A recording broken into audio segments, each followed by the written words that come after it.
Halo semuanya, selamat datang buat tiap pasang telinga yang telah meluangkan waktunya untuk memilih mendengarkan podcast atau podcast Karsa Cita.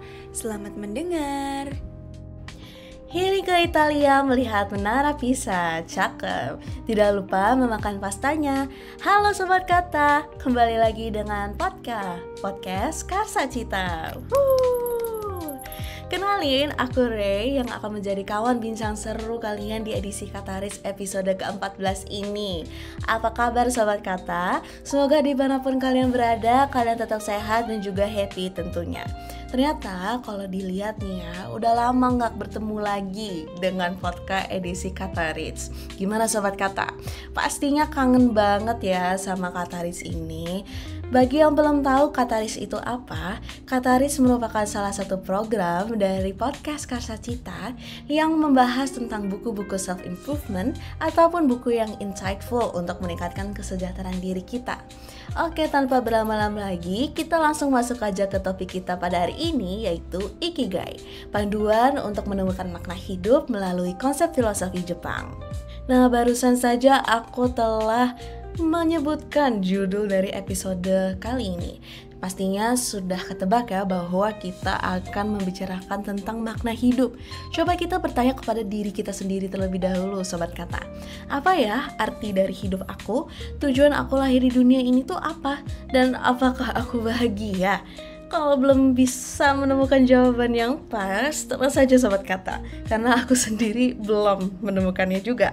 Tapi perlahan-lahan kita harus sadar bahwa kita harus menemukan makna hidup kita masing-masing. Dengan menemukan arti hidup, kita bisa memberikan arah atas langkah atau keputusan yang akan kita pilih nantinya. Lalu, kita juga bisa merasakan kebahagiaan dan tercapainya kesejahteraan diri tentunya. Langsung saja kita ke pertanyaan yang paling krusial dan gongnya, yaitu bagaimana kita bisa mencari makna hidup kita? Nah, salah satu caranya adalah dengan Ikigai. Di Kataris episode ini, aku akan membahas makna hidup dan Ikigai dengan buku yang sudah aku baca dan tentunya sangat membantu aku dalam proses mencari makna hidup aku loh. Bukunya adalah Finding Ikigai in My Journey, ditulis oleh Vita Wahid. Hal pertama yang akan Sobat Kata lihat atau baca jika kalian buka halaman awal dari buku ini adalah perkenalan singkat tentang apa itu Ikigai. Ikigai merupakan konsep filosofi yang lahir di Jepang.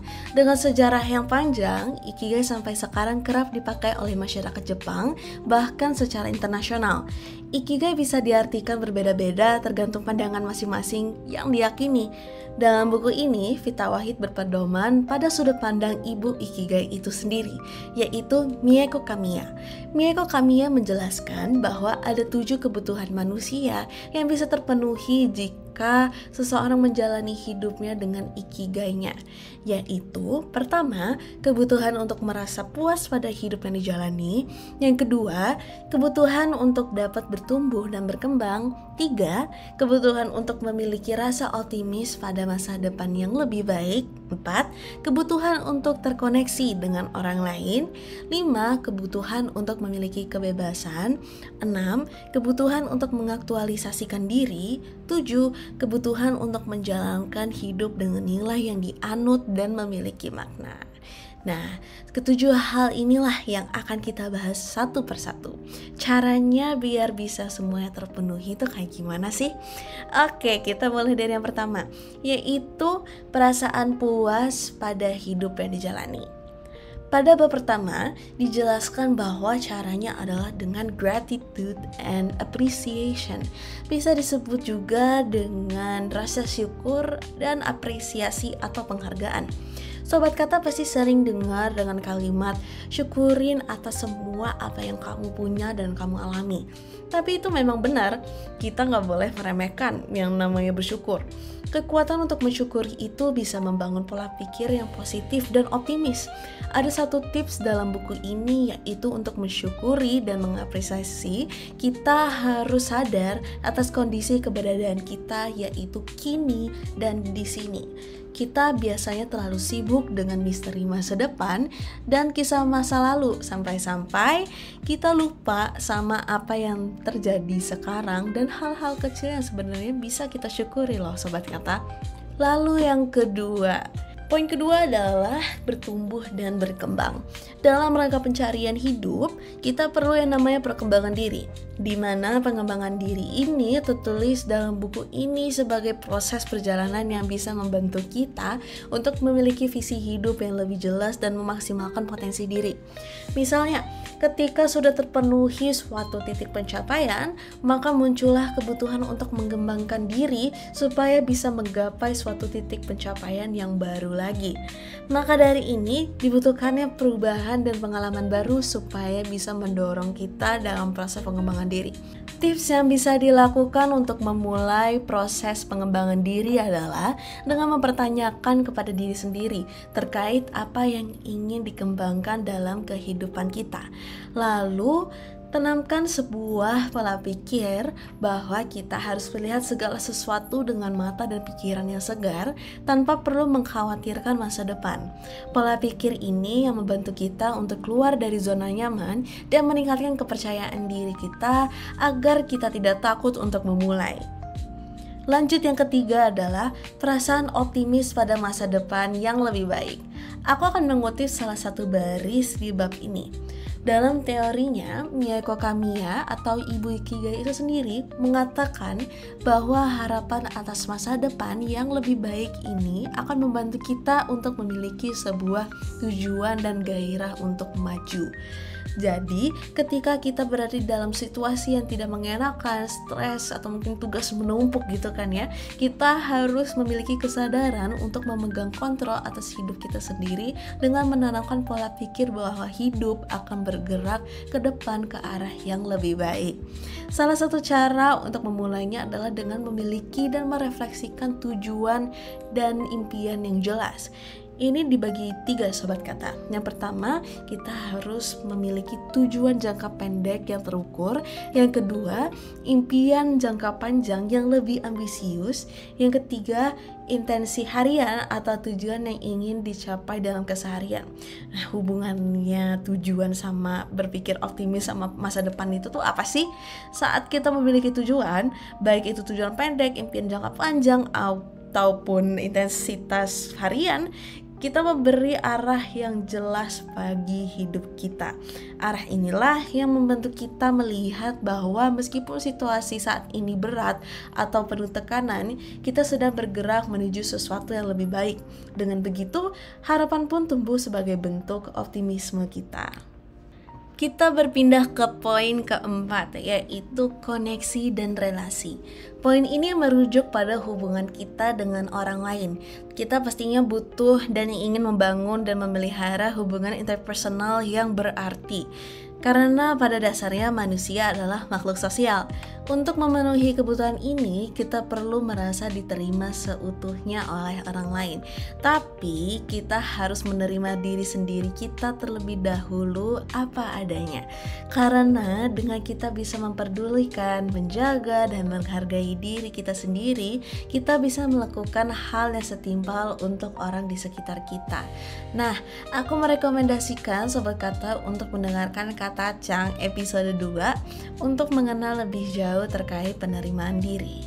Langsung ke poin 5, yaitu kebebasan. Ada 2 hal yang bisa menjadi penghambat kita dalam meraih kebebasan, yaitu eksternal yang berupa norma yang berlaku di sekitar kita atau di masyarakat, lalu faktor internal yaitu rasa keraguan ataupun insekuritas dalam diri kita. Namun Sobat Kata juga harus sadar bahwa dalam segala limitasi dan rintangan, kita pun sebenarnya masih punya kebebasan untuk memilih dan memutuskan bagaimana kita bersikap dan merespon. Contohnya misalnya Sobat Kata pengen ikut lomba pidato, tapi teman-temannya Sobat Kata itu bilang itu tuh gak keren. Nah itu kan faktor penghambat eksternal. Kalau misalnya faktor internalnya, Sobat Kata merasa ragu nih karena takut salah ngomong gitu. Jadi takutnya malah memalukan nantinya. Tapi sebenarnya sobat kata tuh tetap bebas memilih untuk ikut atau enggak. Kalau sobat kata berani maju nih, meski takut dan gak didukung oleh teman-temannya sobat kata, itu tandanya sobat kata menggunakan kebebasannya sobat kata sendiri.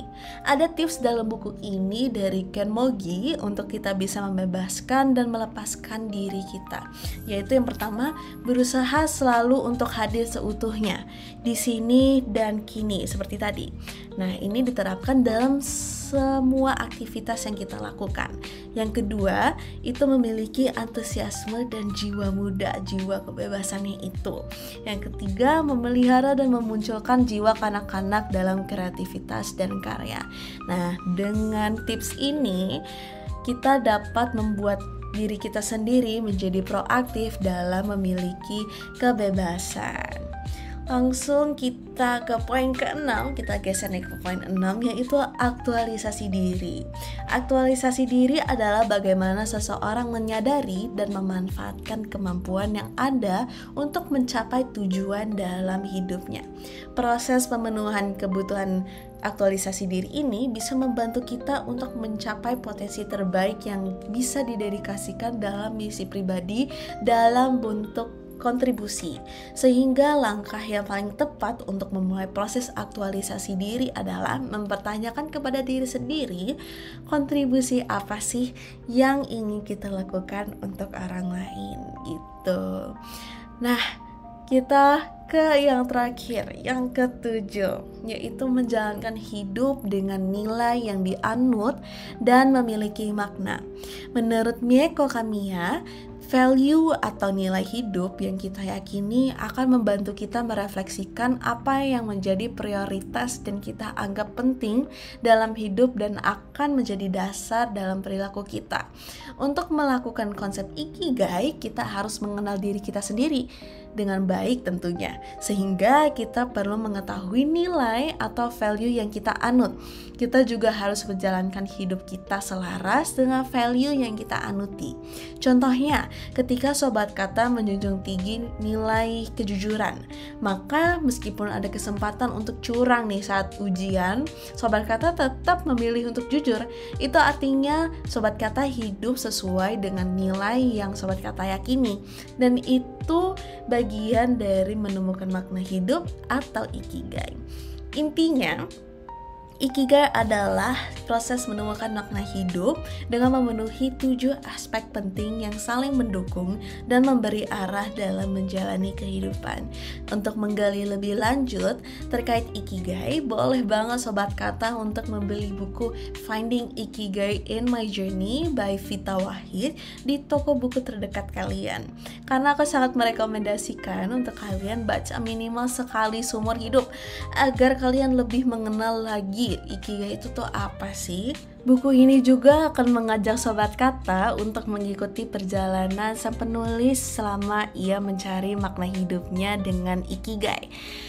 Tak hanya itu, buku ini juga merupakan buku interaktif di mana sang penulis menyediakan halaman kontemplasi atau halaman refleksi diri agar kita tidak hanya membaca atau menyerapkan ilmunya saja. Kita juga harus menerapkannya pada diri kita sendiri. Gimana sobat kata? Apakah sudah kebayang makna hidup menurut sobat kata tuh kayak apa? Tidak harus terburu-buru kok sobat kata. Yang penting pasti enggak. Sedap. Karena kita sudah di penghujung podcast, sayangnya kita harus berpisah nih. Aku juga sedih kok harus bilang bye-bye sama kalian, padahal aku gak mau bye-bye. Tapi aku harap Kataris episode 14 ini bisa membantu kalian dan memberi impact positif tentunya, agar kalian terus semangat dalam mencari makna hidup kalian. Mohon maaf jika ada salah kata. Terima kasih banyak sobat kata sudah menemani aku di episode ini. Aku Rey, pamit undur diri ya. Bye-bye.